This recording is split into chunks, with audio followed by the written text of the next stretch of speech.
Um, my name's Richie, and I'm over 21. Cool. And what else do you want to know? Where am I from? Devon, really. Devon. I mean, all over Devon, but essentially at the moment, Exeter. I just picked it up as, like most people do, I guess, as a bit of a pastime, a bit of a hobby, and progressed from there, and then realised that I could make a living out of it, which was a revelation. And yeah, it kind of went from there. Really, that's it. I picked it up as a hobby and took it as far as I could take it. I guess if I'm being really honest, it's probably because I needed some money, and I saw people doing street shows, and I thought I could do that, and I can do it as well, and I think in some cases better. Um, and so I did. I developed an act and took it out on the streets and went from there. Street performing essentially was kind of what I really liked doing. That's kind of what I really loved. But I did develop a cabaret act, and I did a lot of the kind of typical southwest of England holiday kind of parks and things like that, cabaret. Yeah, but mostly it's street performing. The thing with street performance, as opposed to performance for like cabaret or possibly even theatre, is not so much theatre actually, but the kind of cabaret work I used to do. The street performance, you know that the crowd that you've got is interested in what you're doing, whereas going into like a cabaret situation where it's like holiday parks and things like that, actually they're just there on holiday, and you know a good large percentage of them aren't really interested in the juggler trying to be funny for 45 minutes. I did some stuff for the United Nations, kind of like during the kind of Sarajevo thing and all that back then. For about 2 weeks, we toured around doing some stuff for the UN forces and for you know, locals that had been displaced and things like that. So I kind of remember that as being a good thing that I did. I just have an interest in anything that's kind of object manipulation, really, and I think the kind of magic I got interested in was card manipulation and coins and things like that, more than, you know, the trick you can buy in a packet. So it was more into the books. And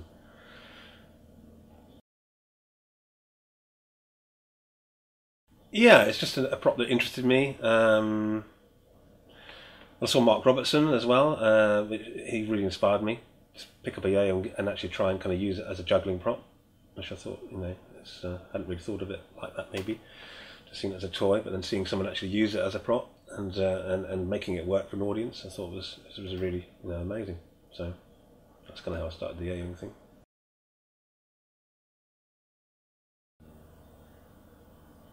That's hard. That's really hard. It's just that is really hard.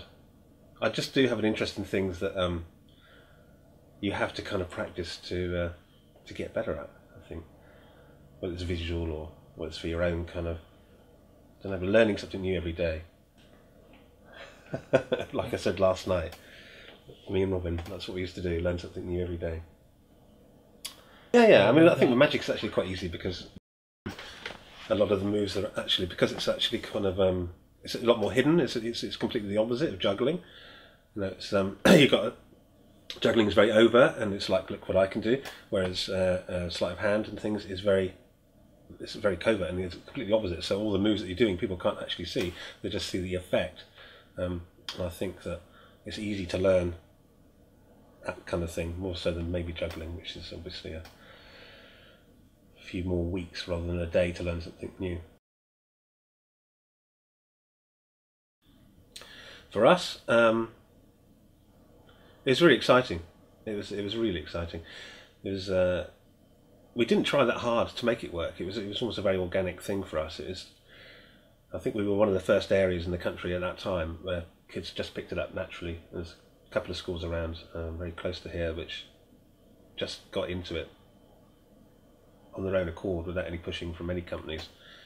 And they'd come to the shop and want to learn tricks. We'd teach them some tricks. They'd go away and teach their friends. You know, it's a very organic kind of thing. It wasn't pushed by any particular kind of PR, I don't think.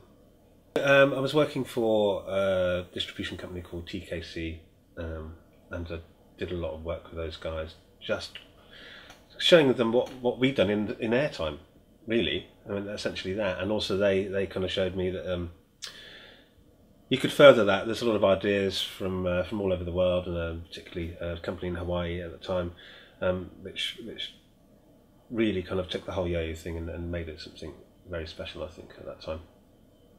Since then, I think it's possibly that was the last big craze that can be run the way it was run, on a community kind of basis, the way that Duncan would have done it, and that in the past, where you actually go into a community and get the kind of kids into it in that way. As now the internet has just changed it completely. I think the whole world is a community now, whereas they can learn it so quickly, can't they? Do you know what I mean?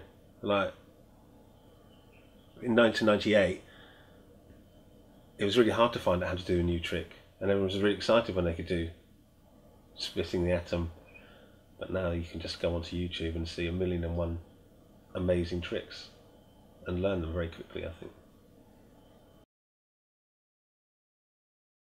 That's kind of exciting because it was with the Big Bash in Birmingham, so it's a huge event, which was really good.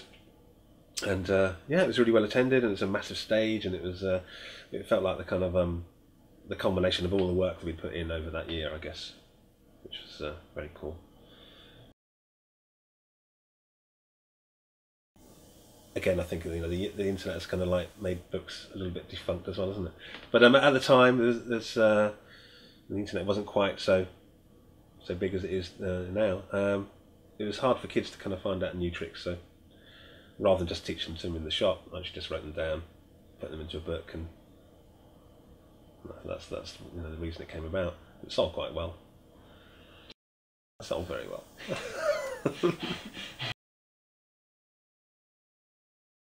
A friend of ours had actually set it up beforehand. It wasn't called Airtime. It was she just had a market store, and she very quickly she lost interest, and offered us the opportunity to kind of take it over. At the time, I thought it's another string to the bow. Maybe it's something we could kind of do to supplement the performance in the quiet times of year, and it just grew from there really. So the market store moved into a shop, and then to a bigger shop. So eventually it got taken over by the internet, really. I think all specialist shops that go that way. The final thing for us was, like you say, we did have a website in 1998. We've always kind of had a website running alongside our physical store. But when the balance of the kind of like it starts to change so much that the internet is taking over what you're actually trying to do in a physical store, then really you've got no option but to just go with it, I think, and move with the times. Again, it's the internet that's changed things completely, hasn't it? At the moment, I'm kind of very happy with what we do. I kind of like the way that what we've got is very sustainable. Yeah, so I mean, like, future projects are just to kind of improve what we do really for the shop. I mean, there's no kind of grand plan that we're going to kind of take over the world. But just happy to kind of sell yo-yos and hopefully inspire a few people to kind of pick one up and have a go, and hopefully do something like that.